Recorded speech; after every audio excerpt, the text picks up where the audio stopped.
আষাঢ় মাসের শুক্লপক্ষে শনি ও মঙ্গলবারে পালিত হয় দেবী বিপত্তারিণী পুজো। শক্তিরূপিণী মা কালীর এক রূপের প্রকাশ পায় তার মধ্যে। দেবী দুর্গার 108 অবতারের এক দেবী মা বিপত্তারিণী। সাধারণত সন্তান ও পরিবারের মঙ্গল কামনায় এই ব্রত পালন করে হিন্দু সম্প্রদায়ের মহিলারা।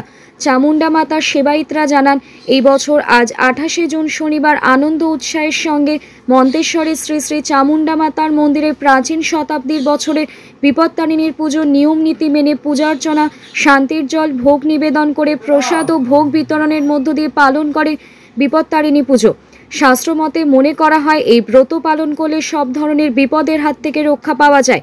তবে এই ব্রত করার বিশেষ কিছু নিয়ম রয়েছে, সেইগুলি সঠিকভাবে নিয়ম পালন করলে খুবই উপকার পাওয়া যায় বলে কথিত আছে। এই নিয়মগুলি হলো, দেবী বিপত্তারিণীকে সবকিছু 13টি করে উৎসর্গ করতে হয়। শাস্ত্রমতে বিপত্তারিণী পুজোয় দেবীকে 13 রকমের ফল, 13 ধরনের মিষ্টি ও 13 ধরনের ফুল নিবেদন করতে হয়।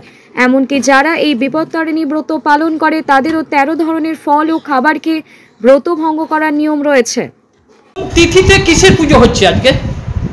শুক্লাপক্ষে রথের পরে যে শনি মঙ্গলবারটা পড়ে, সেই হিসেবে আমাদের গ্রাম্য দেবী মা চামুণ্ডার বিপত্তারিণী গ্রামের মানুষের বিপদ থেকে যাতে রক্ষা পায়, মানুষ যাতে সুস্থ থাকে, সেই উপলক্ষে মায়ের বিপত্তারিণী দুর্গা রূপে পূজিত হয়।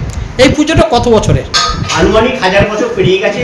কেউ কোনো মুনি ঋষি কেউ ঠিক মতো বলতে পারেন না, তা আনুমানিক 1000 বছর পেরিয়ে গেছে। এই পুজোটার উদ্দেশ্যটা কি, মানে মহিমাটা কি? মহিমাটা হলো গ্রামে যাতে মানুষের মঙ্গল করেন মা, যাতে মানুষ গ্রাম্য দেবী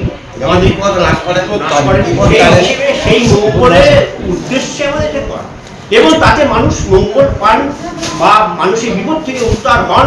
তাই মানুষ এখানে ছুটে আসেন বিপদ থেকে রক্ষা পাওয়ার জন্য। পুজোর নিয়মটা পুজোর নিয়মটা আমাদের দুর্গা পুজোর নিয়ম হিসেবেই পূজিত হন মা চামুণ্ডার কাছে। না, মহিলারা কিভাবে ব্রতটা করেন? মহিলারা এটা ব্রত করেন। মহিলারা এটা 16 রকম ফুল, 16 রকমের ফল, 13 রকমের ফল দিয়ে মাকে পুজো করেন, মায়ের মঙ্গল কামনা করেন, এবং লাল লোট দিয়ে একটা মানুষকে পড়ে থাকেন, যাতে মানুষ সারা বছর পড়ে থাকেন ওটা, যাতে মানুষ বিপদ থেকে রক্ষা পায়। তা আজকে এখানে হলো পুজোর, মানুষের মানে মহিলার ভিড় কিরম ছিল? প্রচুর ভিড় ছিল, প্রচুর সমাগম হয়। মানুষের মা তাদের মঙ্গল কামনা করেন বলেই মানুষ এখানে ছুটে আসেন, এবং প্রত্যেক মানুষকে যাতে মঙ্গল করে সেই উদ্দেশ্য আমরা কামনা করি। মানে মানুষের উৎসাহ ছিল ভালো, মানুষের উৎসাহ ভালো, এবং মানুষ প্রতি বছর উত্তর বৃদ্ধি পাচ্ছে। মানুষ বুঝতে পারছে যাতে আমাদের সনাতন ধর্মে যাতে মানুষ আরো এটা আকৃষ্ট হন, বা মানুষের যাতে মঙ্গল করেন বা মানুষকে মঙ্গল করেন মা, তার জন্য মানুষ এখানে ছুটে আসে। উৎসাহ ছিল মানুষের উৎসাহ ছিল, প্রচুর উৎসাহ। মানুষের মন্দিরে জায়গা দিতে পারি না, খুব সুষ্ঠুভাবে মা আমাদের করেন, ঠিকঠাক চলছে, এইভাবেই চালাচ্ছি আমরা। আপনার নাম পরিচয়? আমার নাম বিবেকানন্দ মুখার্জি। আপনারা কি পুরোহিত? আমরা সেবাই, আমরা মায়ের সেবাই, আমরা সবাই সেবাই। এখানে আরো সেবাইত আছে এখানে, এখানে সবাই আমাদের সবাই সেবাই মিলে আমরা এটা করি। কি ভাবছেন ফ্যামিলি নিয়ে কোথায় রসনা তৃপ্তি করবেন?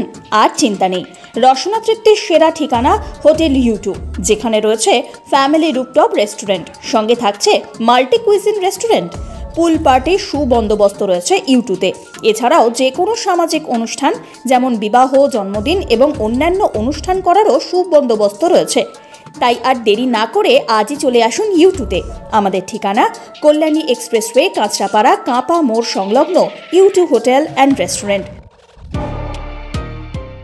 Dolphin school of hotel Management সাধ্যের মধ্যে কোর্স করে নিজস্ব ম্যান পাওয়ার সাপ্লাই লাইসেন্স দ্বারা স্টুডেন্টদের বিদেশে চাকরি দেওয়ার সেরা ঠিকানা Dolphin school of hotel management, Haringhata, Nadia. Seat booking করতে আজই কল করুন এই নম্বরে 7797188188। নতুন রূপে, নতুন সাজে এবং আরো বড় পরিসরে চলে এলো দি বেঙ্গল ধাবা। হ্যাঁ, ঠিক শুনেছেন, কাঁপা কল্যাণী এক্সপ্রেস ওয়ের ধারে অত্যন্ত সুনামের সঙ্গে চলছে দি বেঙ্গল ধাবা। এখানে রয়েছে 7000 square feet banquet, conference hall, family lounge, bar, rooftop lounge. এছাড়াও এখানে রয়েছে ইন্ডিয়ান, চাইনিজ, কন্টিনেন্টাল সহ মাল্টি কুইজিন রেস্টুরেন্ট। তাদের নতুন সংযোজন চাম্পারান মাটন, সাথে সন্ধ্যায় খোলা আকাশের নিচে চা অথবা উপভোগ করুন দারুণ দারুণ ইভিনিং স্ন্যাক্স। তাই আর দেরি না করে দেশ বিদেশের নামি দামি সুস্বাদু খাবার খেতে আজই চলে আসুন দ্য বেঙ্গল ধাবায়।